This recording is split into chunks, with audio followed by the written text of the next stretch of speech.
Good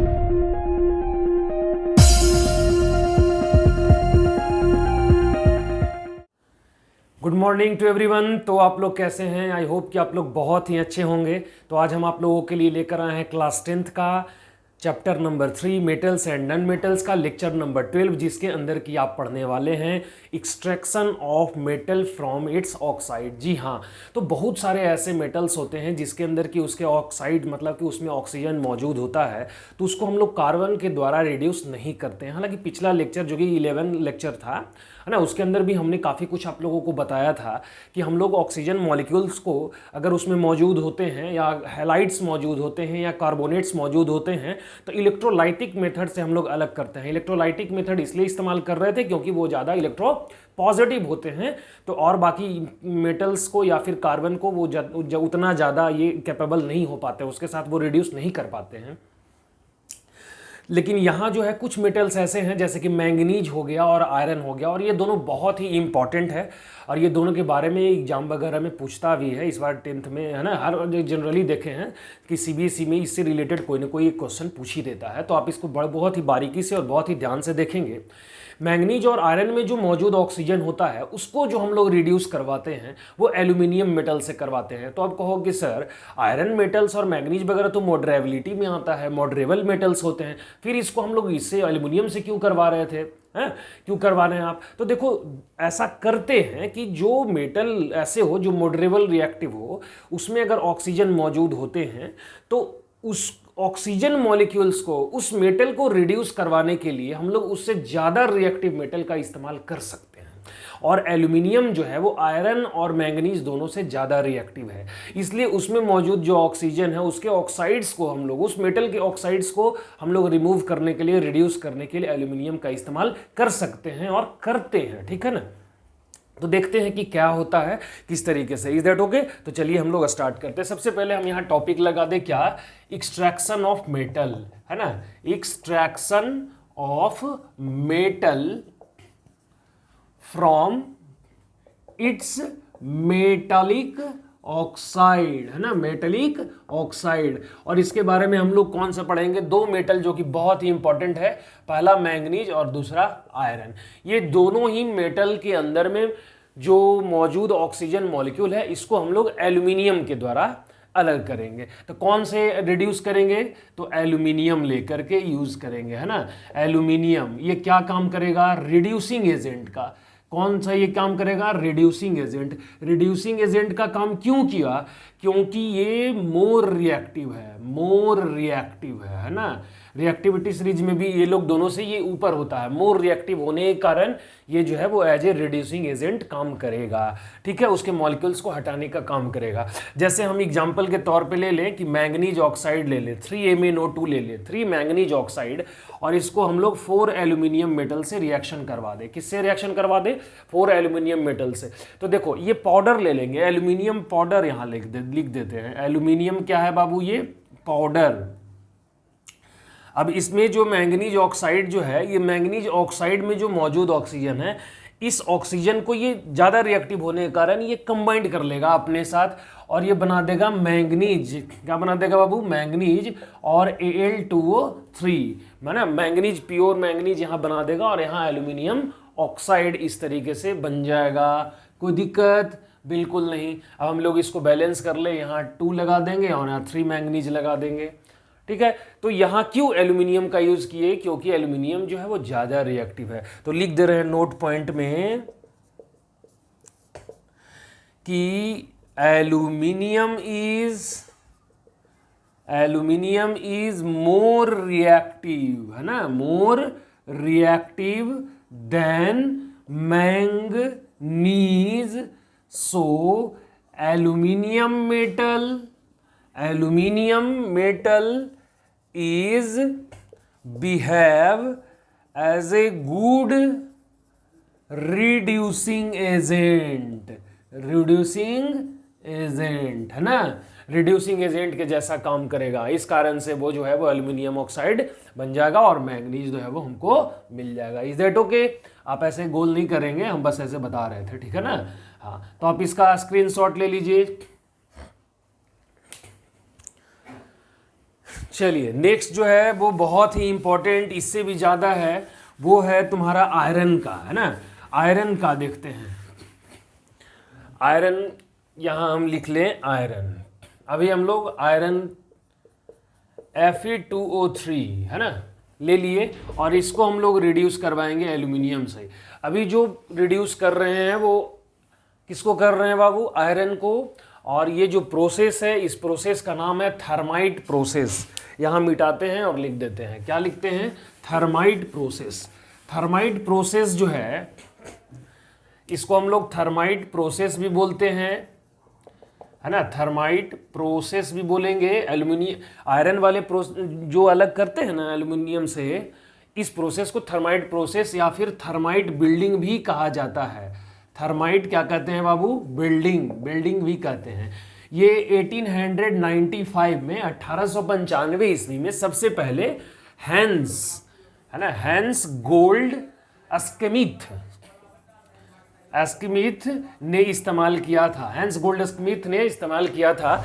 ये process बहुत ही important है, पहले इसके बारे में समझो। ये थर्माइट प्रोसेस या थर्माइट बिल्डिंग इसलिए बिल्डिंग वर्ड का इस्तेमाल किया गया क्योंकि इसका इस्तेमाल क्या करते हैं कि एक कंटेनर ले लेते हैं, और कंटेनर के अंदर में, है ना, इस तरीके से एक कंटेनर ले लिए, हम पिक्चर भी ड्रॉ करेंगे, पहले समझा दे रहे हैं। एक कंटेनर ले लेते हैं और कंटेनर के अंदर में एल्यूमिनियम को हम लोग डाल देते हैं, मेटल को। आयरन ऑक्साइड का वहाँ से पहले और होता है, आयरन ऑक्साइड का और वहाँ पहले से होता है। एल्यूमिनियम मेटल से उसको रिड्यूस करवाते हैं, वहाँ मैग्नीशियम का जलता हुआ रिबन का टुकड़ा डाल देते हैं, जो कि हाईली रिएक्टिव मेटल मैग्नीशियम भी है और बहुत ज़्यादा हीट प्रोड्यूस करता है। तो जब ये रिएक्ट करता है, तो जिस समय ये रिएक्ट करती है और एल्यूमिनियम जो है आयरन को रिड्यूस करता है, उस टाइम ट्रेमेंडस, मतलब बहुत ज़्यादा मात्रा में हीट प्रोड्यूस होता है। इसी कारण से ये जो है थर्माइट प्रोसेस को एक्सोथर्मिक प्रोसेस भी बोला जाता है। और जिस समय हीट प्रोड्यूस होता है, उस समय उस हीट की वजह से जो है वो आयरन जो है वो मोल्टेन स्टेट में मिलता है। और मोल्टेन स्टेट में आयरन मिलता है। अब वो जो मोल्टेन स्टेट में मिला हुआ आयरन है, हम लोग उसको क्या कहते हैं? रिफ्रैक्टेड आयरन कहते हैं। क्या कहेंगे? रिफ्रैक्टेड। रिफ्रैक्टेड आयरन का मतलब थर्माइट प्रोसेस के दौरान ये नहीं है कि उसकी रिफ्रैक्टिव इंडेक्स ज़्यादा है। रिफ्रैक्टेड आयरन का मतलब हो रहा है कि उसकी जो मेल्टिंग पॉइंट है वो बहुत ही ज़्यादा होता है, मतलब वो कम लो टेम्परेचर पर जो है वो ये मेल्ट नहीं करेगा, ठीक है ना। उसकी मेल्टिंग पॉइंट बहुत ही ज़्यादा होती है, इस कारण से हम लोग रिफ्रैक्टिव आयरन बोलते हैं।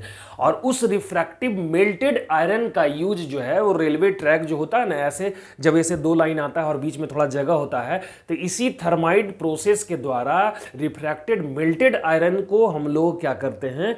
फिल करके और दोनों को ज्वाइंट करते हैं। और ज्वाइंट करने से चूंकि उसकी रिफ्रैक्टेड आयरन की बहुत ज़्यादा ये फ्लेक्सिबिलिटी होती है और बहुत ही स्ट्रॉन्ग नेचर की होती है, दोनों को बहुत ही टाइटली पैक करके रखता है, पकड़े हुए रखता है। इसी कारण थर्माइट बिल्डिंग का ही इस्तेमाल हम लोग दो रेलवे ट्रैक को कनेक्ट करने के लिए हम लोग करते हैं। Is that okay?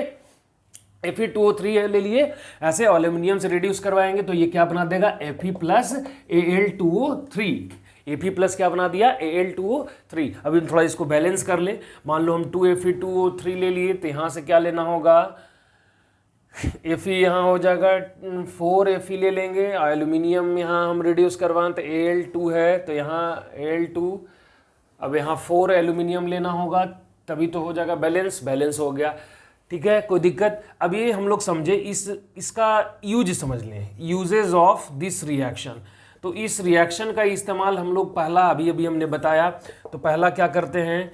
Connecting of railway track. Connecting of क्या बाबू? Railways track. रेलवे ट्रैक को कनेक्ट करने में दूसरा इस्तेमाल क्या करेंगे? तो बिल्डिंग के रूप में, है ना, वेल्डिंग ऑफ आयरन और मशीनरी, है ना, या और मैकेनिक, वैसा लिख दो कि मशीनरी पार्ट जो होते हैं, उस मशीनरी पार्ट को हम लोग कनेक्ट, बिल्डिंग करने या कनेक्ट करने के रूप में करेंगे। तीसरा रिफाइनिंग ऑफ मेटल, है ना, तीसरा रिफाइनिंग ऑफ मेटल के रूप में भी इस रिएक्शन का यूज है। इस रिएक्शन का यूज हम लोग पढ़ रहे हैं। इस रिएक्शन का यूज किस में कर सकते हैं? तो इसने प्रोसेस में कर सकते हैं। अब ये देखो, ये प्रोसेस क्या है कि हम लोग ऐसे ले लिए, है ना। अब इसमें जो है वो यहाँ ले लिए हम लोग आयरन ऑक्साइड Fe2O 3। अब इसमें क्या करते हैं कि मैग्नीशियम का जलता हुआ रिबन डाल दे दिए। अब ये रिबन जो है वो जल रहा है। अब ये जलता हुआ बर्निंग है ना, बर्निंग मैग्नीशियम का रिबन डाल दिए इसके अंदर।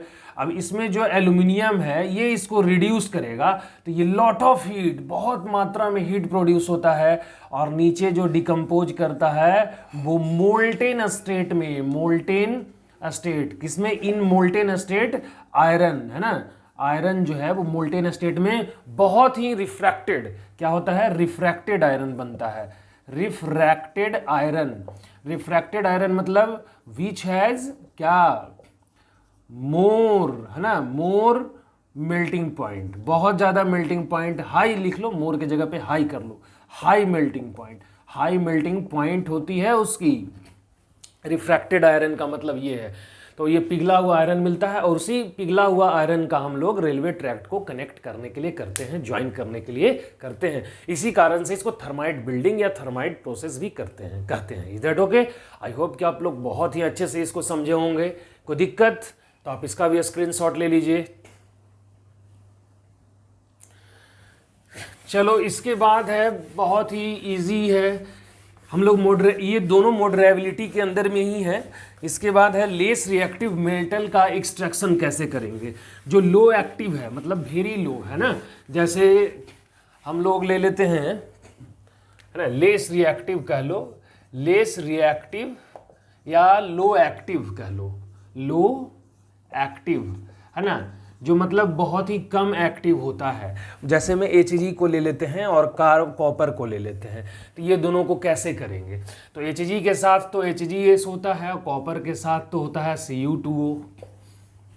कैसे करेंगे इसको अलग, तो देखिए सबसे पहले क्या करेंगे, Hg ये सब लो एक्टिव है, तो नोट पॉइंट में हम आपको एक बात लिख दे रहे हैं कि due to low reactivity of Hg and copper, it is reduced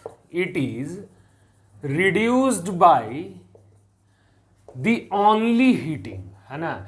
ये लोग इतना कम रिएक्टिव है कि हम लोग ये लोग को जो रिड्यूस करते हैं केवल गर्म करके कर देते हैं। गर्म करेंगे और इसमें जो मौजूदा ऑक्सीजन या सल्फर मॉलिक्यूल होगा हम लोग उसको बहुत ही आराम से अलग कर सकते हैं। जैसे एज ए एग्जाम्पल ले लें, HgS है तो 2HgS ले लिए, अब हम लोग इसको ऑक्सीजन से रिएक्शन करवा दिए, सॉरी ओजोन से नहीं, ऑक्सीजन मॉलिक्यूल से, 3O2 मॉलिक्यूल से करवा दिए, तो अब ये क्या बना देगा, देखो 2HgO प्लस 2SO2 बना देगा, ठीक है ना, देखो 2SO2 बना दिया। अब इस 2HgO को नेक्स्ट स्टेप में, नेक्स्ट जो हमारा स्टेप रहेगा इसमें केवल हीट कर देंगे तो ये बन जाएगा HgO प्लस O2। क्या बन गया, Hg प्लस O2। कोई दिक्कत नहीं, तो बहुत ही आसानी से हम लोग को हाइड्रोजन मरकरी मिल जाता है। कोई दिक्कत बिल्कुल नहीं। अभी हम लोग ले लिए 2Cu2S प्लस 3O2, तो ये क्या बना देगा बाबू, Cu2O प्लस 2SO2 है ना, क्या बना दिया, 2Cu2O प्लस 2SO2। अब इस 2Cu2O को हम लोग अगर ये रिएक्शन करवाएंगे Cu2S से, Cu2S से है ना, 2S से, तो ये बना देगा Cu प्लस 2SO2 इस तरीके से। कोई दिक्कत, समझ में आ गया। और यहाँ जो बना हुआ कॉपर की जो मॉलिक्यूल होगी 6 होगी। अब ये 6 कॉपर मॉलिक्यूल आपके पास प्राप्त हो गया। कोई दिक्कत बिल्कुल नहीं, तो आप इसका भी स्क्रीनशॉट ले लीजिए। तो देखिए ये जो लेक्चर है, इस लेक्चर के अंदर अभी तो सबसे पहले आप स्क्रीनशॉट ले ले तभी मिटाएं हम। ये जो लेक्चर है इस लेक्चर के अंदर बहुत ही इजी कंसेप्ट था, ऐसा कुछ रॉकेट साइंस तो था नहीं, लेकिन थर्माइट प्रोसेस जो है बहुत ही इंपॉर्टेंट है, आप उसको बहुत ही बारीकी से देखेंगे है ना। और अगर कोई डाउट या फिर ऐसा कोई प्रॉब्लम जो आपको समझ ना आया हो तो हमें बताएं, हम उसको क्लियर करेंगे अलग से लेक्चर बना करके, ठीक है। और आप फिलहाल इतना रिवीजन करें इस लेक्चर के अंदर में, और जल्द ही हम लाएंगे हाइड्रोलिक बासिंग और मैग्नेटिक सेपरेशन, साथ ही साथ इलेक्ट्रोलाइटिक रिफाइनिंग, जो कि बहुत ही शानदार कहो कि वो लेक्चर है। तो जल्दी ही मिलते हैं नेक्स्ट लेक्चर के अंदर, और आज के लिए इतना ही, धन्यवाद।